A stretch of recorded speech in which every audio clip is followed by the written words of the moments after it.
बिल्कुल, बयान देने वाले कभी नहीं आते और जिन जिन्होंने बयान दिया वो मुंबई में जाकर बैठे हुए थे, लेकिन यहाँ जो हालात बने वो कल की तस्वीरें हम आपको बता रहे हैं। अजान हो चुका है और ये वो मस्जिद है जिसका दरवाज़ा हम आपको दिखा रहे हैं और इस दरवाजे से ऊपर लोग जा रहे हैं। कल की जो घटना घटी थी उसी जगह पर, उसी स्पॉट पर हम खड़े हैं और इसकी गवाही जो है 58 नंबर, 59 नंबर, 60 नंबर, 61 नंबर और 62 नंबर पिलर इसकी गवाही दे रहे हैं। लेकिन सबसे बड़ी बात है कि आज का माहौल शांत है और आज उतनी संख्या में नमाजी यहाँ पर नहीं आए हैं, लेकिन इतना तय है कि यहाँ पर जो व्यवस्थाएं की गई हैं, पुलिस की बेहतर व्यवस्था की गई है, पुलिसिंग बेहतर है और एक नहीं कई यूनिटें यहाँ पर लगाई गई हैं और यहाँ सबसे बड़ी बात की अग्निशमन व्यवस्था भी यहाँ कर दी गई है। ये जो 4 रास्ते हैं, जो चौक है, यहाँ से करीबन 500 मीटर की दूरी पर शिवाजी चौक है और उसके बाद यहाँ पर इसकी जो दूरी है इसे पूरी तरीके से ब्लॉक किया गया है और कई स्तर पर ब्लॉक किया गया है। इस तरफ भी अगर आपको हम दिखाएं, यहाँ पर भी अगर आप देखेंगे तो पुलिस की यहाँ पर जो गाड़ी है, बसें हैं, यहाँ पर लगी हैं और भारी संख्या में यहाँ पुलिस बल की तैनाती की गई है। हर लोग यहाँ पर मुस्तैद हैं और सबसे बड़ी बात कि जो कोई भी किसी भी तरह की कोई ऐसी घटना ना हो उसके लिए सभी लोगों ने तैयारी कर रखी है। लेकिन अभी जब यहाँ पर अजान की आवाज़ आई तो उस वक्त खबरें चल रही थी और अभी इंतजार हो रहा था कि नहीं कुछ लोग आएंगे यहाँ नमाज करने के लिए, लेकिन अभी अंदर तकरीबन 4 से 5 लोगों को हमने देखा है कि इसके अंदर उन्होंने एंट्री की है और नमाजी है जो कि नमाज अदा करेंगे और उसके बाद इफ्तार का वक्त हो जाएगा।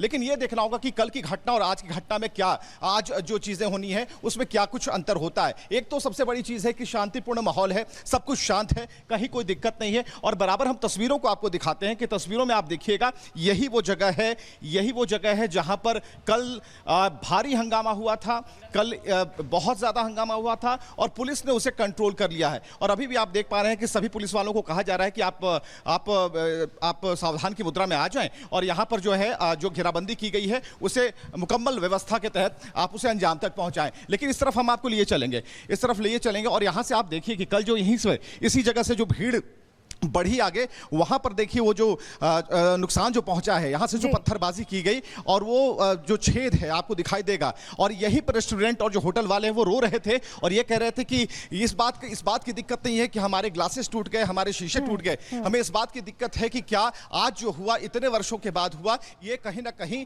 हमारी इज्जत पर हमला है, वो इस तरीके से मान रहे थे। बिल्कुल विवेक, आप जो कह रहे हैं ये प्रश्न उठता ही है कि आखिर एक ही जगह पर रहते हैं, सौहार्दपूर्ण माहौल में रहते हैं, लेकिन ये नेता बयान देते हैं, आग लगाते हैं और उसके बाद हिंसा हो जाती है। और तब रमजान के महीने में जब हिंसा होती है तब ये नहीं कहते हैं कि रमजान का महीना है, पाक महीना है, हिंसा नहीं करनी चाहिए। तब हिंसा होती है, पत्थरबाजी होती है, आगजनी होती है, सब कुछ साइड हो जाता है। बहुत शुक्रिया विवेक जुड़ने के लिए और जानकारियां देने के लिए। लेकिन कई सवाल खड़े होते हैं जिस तरह से ये घटना सामने आई है। अफवाह फैलाने वाले गैंग के पीछे आखिर कौन है, सबसे बड़ा सवाल ये। नागपुर में हिंसा को किसने हवा दी, किसने इतना जहर भर दिया इन लोगों में कि ये पत्थर लेकर निकल गए, पेट्रोल बम लेकर निकल गए। दंगाइयों के निशाने पर हिंदू ही क्यों थे? क्यों हिंदुओं की ही दुकानों को, उन्हीं के मकानों को, उन्हीं की गाड़ियों को टारगेट किया गया? क्रूर औरंगजेब से इन्हें इतनी हमदर्दी कैसे है, ये अपने आप में बड़ा प्रश्न है। क्या हिंसा की प्लानिंग पहले से की गई थी? क्योंकि तस्वीरें तो यही बता रही हैं। कोई जादू तो नहीं हो जाएगा कि इतने पत्थर इकट्ठा हो गए, लाठी डंडे इकट्ठा हो गए, तलवारें आ गई।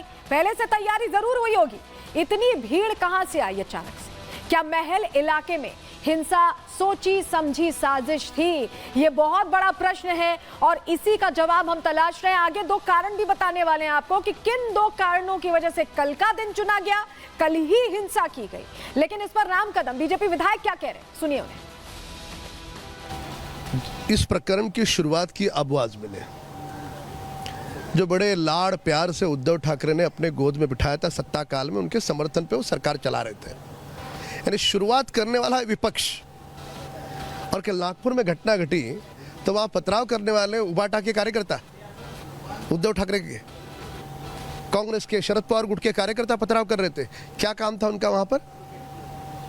यानी जो सरकार अच्छे से काम कर रही है उस सरकार को बदनाम कैसे करे, ये सोची समझी इनकी षड्यंत्र के तहत साजिश थी और इसका सारा मूल अबू आजमी है। वही आपको बताएं, बीजेपी विधायक प्रवीण दत्त के मिलने पहुंचे उन घायल पुलिसकर्मियों से जिन्हें इस पूरी घटना में निशाना बनाया गया था। उनके साथ भी हमने बातचीत की, उन्होंने क्या कहा है सुनवा रहे आप। हिंदू समाज के घर जलाना, उनकी ये जिस रास्ते पे हम खड़े हैं ना, उस रास्ते पे दोनों समाज की गाड़ियां पार्क है, दोनों की जली हिंदू समाज की। इस रास्ते पे दोनों समाज के घर है, 50 इस गली में दोनों समाज के घर, इस गली में जलाए गए पेशने जी का, हरडे जी का, शिरके जी का, दुरुक्कर जी का। इसलिए ये वेल प्लान्ड है। क्या सबूतों को नष्ट करने की भी उनकी हाँ, पहले उन्होंने, मैं अभी हंसापुरी बस्ती से गए, आप जाइए वहाँ 50 सीसीटीवी कैमरे पहले तोड़ दिए, 50। और वो बस्ती इससे भी घनी बस्ती है जहाँ हिंदू मुस्लिम एक साथ रह रहे 100 सालों से। 2 दुकान हिंदुओं के, उसके बाजू में 2 मुस्लिमों के, हिंदुओं के जले, मुस्लिमों के नहीं जले। 2 ठेले हिंदुओं के जले, बाजू में 2 ठेले मुस्लिम समाज के हैं, वो नहीं जले। ये वेल प्लान घटना है, आपस में झगड़ा लगाने वाली घटना है। दोनों समाज का पवित्र महीना है, गुड़ी पाड़वा आ रहा है, रामनवमी है, हिंदू समाज का पवित्र महीना चल रहा है रमजान, इसमें खलल डालने के लिए। और दूसरा, नागपुर ये संघ का ये है मुख्यालय है, 100 साल पूरे हुए, इस बारे में कुछ करने की कोशिश कोई कर रहा है क्या, ये भी चौकसी माननीय पुलिस विभाग करेगा, मुझे विश्वास है, और इसमें से सच बाहर आएगा। लोग बुलडोजर कार्रवाई की मांग कर रहे हैं, योगी मॉडल आए, इस तरीके की बातें कर रहे हैं। हमारे सीएम पर, गृह मंत्री पर, माननीय देवेंद्र जी पर विश्वास है, वो सारी उचित और कड़क कार्रवाई करेंगे, ऐसा मुझे विश्वास है। अबू आजमी का एक बयान आता है और उसके बाद पूरा औरंगजेब फैन क्लब एक्सपोज हो जाता है। एक्सपोज हो जाते हैं वो दंगाई भी जो शहरों में छिपे हुए हैं और नागपुर में हिंसा भड़काने की साजिश में लिप्त पाए गए। रिपोर्ट आपको दिखा रहे हैं।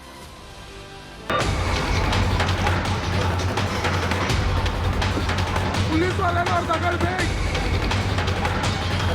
पहले अफवाह फैलाई, फिर दंगाइयों ने आग लगाई, चुन चुन कर हिंदुओं पर हमला। दंगाइयों ने अपनाया जिहादी फॉर्मूला। जहां जहां दिखे सनातनी निशान, वहां वहां एक्टिव हुआ नफरती प्लान। जिहादियों ने कैसे की मनमानी, हम बताएंगे आपको पूरी कहानी। औरंगजेब की कब्र हटाने की मांग को लेकर महाराष्ट्र में हिंदू संगठनों ने प्रदर्शन क्या किया। जिहादियों ने दंगा करने का पूरा प्लान ही बना लिया। प्लान बनाया महाराष्ट्र में नफरती आग लगाने का, प्लान बनाया नागपुर को जलाने का, प्लान बनाया हिंदुओं को टारगेट करने का, प्लान बनाया सनातनी निशानों को नुकसान पहुंचाने का, और फिर सड़कों पर दिखा जिहादियों का रेला जो हाथों में कुल्हाड़ी, तलवार लेकर दंगा करने की फिराक में गली गली साजिश रच रहे थे। दरअसल कल हिंदू संगठनों के प्रदर्शन को लेकर पहले तो अफवाह फैलाई गई। अफवाह फैलाई गई कि प्रदर्शन के दौरान हरे कपड़े को जलाया गया है। इसके बाद प्रदर्शन का वीडियो वायरल किया गया, व्हाट्सएप ग्रुप पर फॉरवर्ड किया गया, भीड़ इकट्ठा की गई और शाम होते होते नागपुर के महल इलाके में हिंसा भड़क गई। चारों तरफ पथराव और तोड़फोड़ शुरू हो गई। दंगाइयों ने घरों और दुकानों में तोड़फोड़ शुरू कर दी।